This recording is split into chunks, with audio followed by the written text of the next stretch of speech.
In 2016, Donald J. Trump shocked the world by winning the presidential election against all odds. His unorthodox campaign style, controversial statements, and promises to make America great again resonated with a significant portion of the American electorate. Fast forward to 2021, and the question on everyone's mind is, will Donald J. Trump row president again in 2024? And if so, will he be successful in reclaiming the highest office in the land?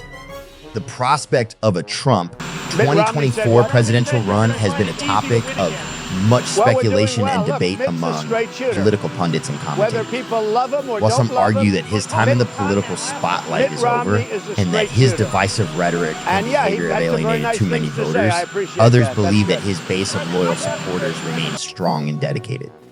Additionally, Trump's influence within the Republican Party cannot be understated, as he still holds significant sway over the party's direction and messaging. And I'm watching the crowds that are being drawn by my opponent and his predecessor, the predecessor. I looked at the crowd that was President Obama had. Not too big, not too big. I don't know if that's an indication of anything, but there's nobody there. And we have, the governor was just telling me we have tens of thousands of people. And we've had it everywhere. Then we're going to Wisconsin. I hear the crowds are very big up in Wisconsin. And we're going to do, so we're doing 2 more today, and then we're doing a number tomorrow, and we're going to take this right up until the end. And then I suspect I'll rest for about 2 hours, but we'll see what happens. But I think we're doing very well. The numbers are coming in unbelievably well. Every time we buy a product made by our own American neighbors, we are renewing the bonds of love and loyalty that link us all together as Americans. My administration is reclaiming our proud manufacturing heritage because we are finally putting, again, America. However, Trump's path to the White House in 2024 is not without obstacles. If Donald Trump were to be sentenced to prison, the consequences would undoubtedly be profound. The mere idea of a former president of the United States being incarcerated is unprecedented in modern American history and would spark a series of legal, political, and social ramifications. First and foremost, the legal implications of such a scenario would be staggering. The trial and subsequent imprisonment of a former president would test the very foundations of the American legal system. Questions would arise regarding the separation of powers, the limits of executive privilege, and the accountability of the highest office in the land. From the beginning, my vow has been to stand up for those who have been forgotten, neglected, overlooked, and ignored, and we stand up loudly and clearly in our nation's capital. My goal has been to give a voice to the voiceless and to make Washington see and hear those who have been made to feel silent and to feel invisible. My administration is making a decisive break with the failures of the past. The great betrayal of the American worker is over.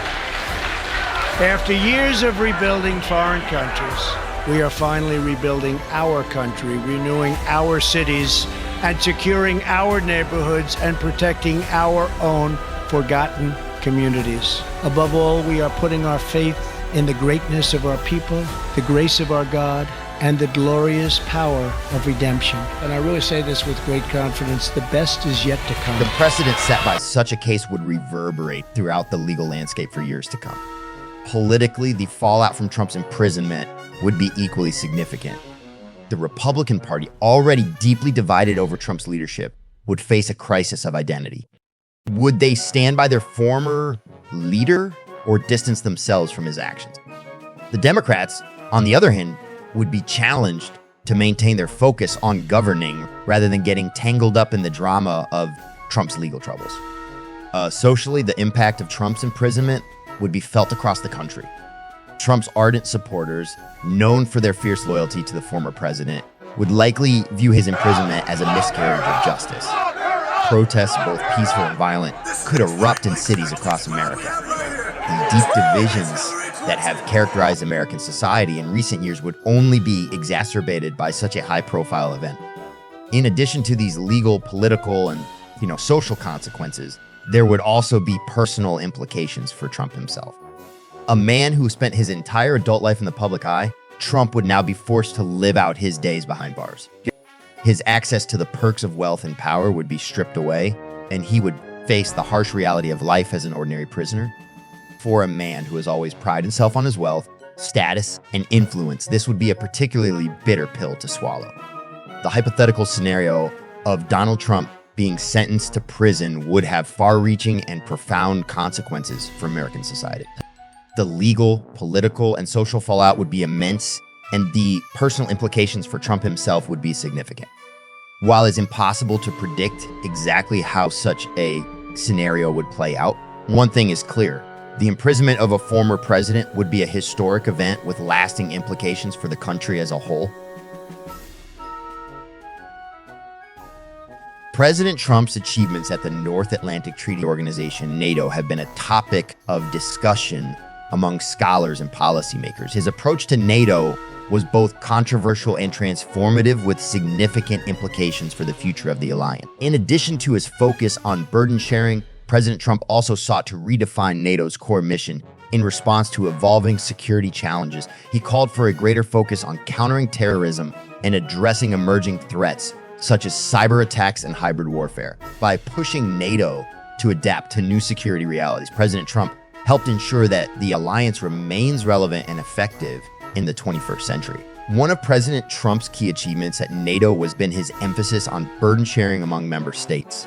Throughout his presidency, he consistently called on NATO members to increase their defense spending to meet the alliance's target of spending 2% of GDP on defense. While this approach was criticized by some as divisive, it also led to tangible results, with many NATO members increasing their defense budgets in response to President Trump's pressure. By pushing for greater burden sharing, President Trump forced member states to take responsibility for their own security, strengthening the overall capability of the alliance. Furthermore, President Trump's emphasis on strengthening NATO's deterrence and defense posture was another key achievement. Under his leadership, the alliance took steps to enhance its military capabilities, including the establishment of new command structures and the deployment of additional forces to the eastern flank. These measures bolstered NATO's ability to deter potential adversaries and respond effectively to security threats, demonstrating President Trump's commitment to ensuring the alliance's credibility and effectiveness. President Trump's achievements at NATO had a significant impact on the alliance and the broader international security landscape. His emphasis on burden sharing, redefining NATO's mission, and strengthening deterrence and defense capabilities helped to enhance the alliance's effectiveness and relevance in the face of evolving security challenges. While his approach was deemed controversial at times, it spurred much-needed debate and action among member states, reaffirming NATO's importance as a cornerstone of transatlantic security.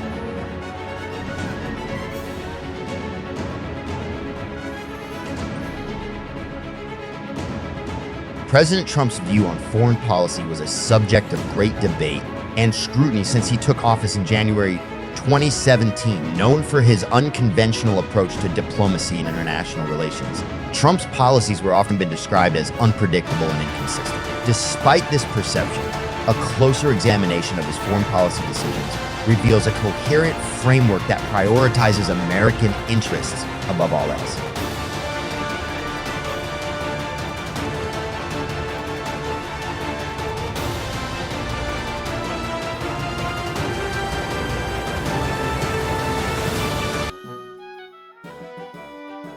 One of the key pillars of President Trump's foreign policy was his commitment to putting America first. This guiding principle is evident in his administration's approach to trade agreements, security alliances, and international interventions. Trump consistently emphasized the need to protect American jobs, industries, and borders, often at the expense of traditional diplomatic norms and partnership. His administration's decision to withdraw from the Trans-Pacific Partnership, renegotiate NAFTA, and impose tariffs on Chinese goods were all examples of this American first everybody approach. to the White House for the second annual Made in America Showcase. We're here today to celebrate the greatest products in the world, products made with American heart, American sweat, and American pride. We're thrilled to showcase incredible American-made goods from all 50 states. After many years of decline, American manufacturing is coming back bigger and better and stronger than ever before. We're in the midst of a great economic revival in the United States. Every time a new factory opens, every time jobs are returned to our shores, every time we buy a product made by our own American neighbors, we are renewing the bonds of love and loyalty that link us all together as Americans. My administration is reclaiming our proud manufacturing heritage because we are finally putting, again, America first. President Trump's foreign policy reflected a unique blend of nationalism, pragmatism, and assertiveness. While his America First agenda garnered support from some quarters, it also generated controversy and criticism from others. Whether Trump's approach to foreign policy will lead to lasting peace and prosperity remains to be seen. To fully understand his vision for America's role in the world, it is essential to consider the complex and evolving nature of global politics and diplomacy. Throughout his presidency, Donald Trump sparked controversy and intrigue with his engagement with foreign leaders, particularly Vladimir Putin of Russia and Kim Jong-un of North Korea. These interactions raised questions about the nature of Trump's relationships with these authoritarian leaders and the potential implications for international relations. 시간 동안에 아주 또 흥미로운 이야기를 많이 했습니다. We had exchanged very interesting dialogue with each other for about 30 minutes. Boy, if you could have heard that dialogue, what you would pay for that dialogue, it was good. So we're going to have a very busy day tomorrow, and we'll probably have a pretty quick dinner. And a lot of things are going to be solved, I hope, and I think it'll lead to really a wonderful situation long term.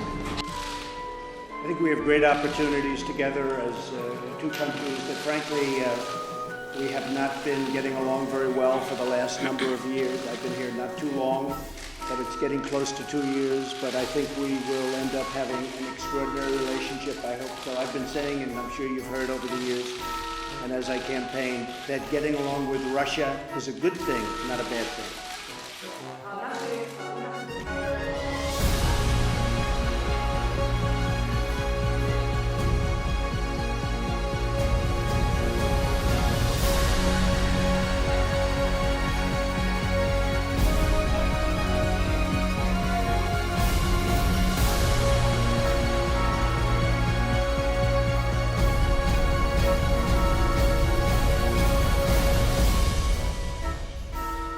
As you said, we've had strong relations that stretch back all the way back to our own independence. We are here to cement that partnership. We are here to strengthen it. The support that we have received as a country, especially with regard to our security and defense cooperation, has been immense.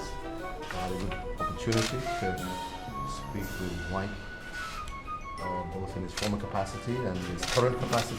And we've worked very well together, and I want to take this opportunity to appreciate that. But more importantly, even as we work on these aspects, what's most important, what makes our country survive, is the trade and investment partnership. And this is really what we want to deepen much more as we go forward. So I'm really looking forward to this discussion, and I'm looking forward to seeing how we take our relationship now to the next level. For the mutual benefit of our two peoples.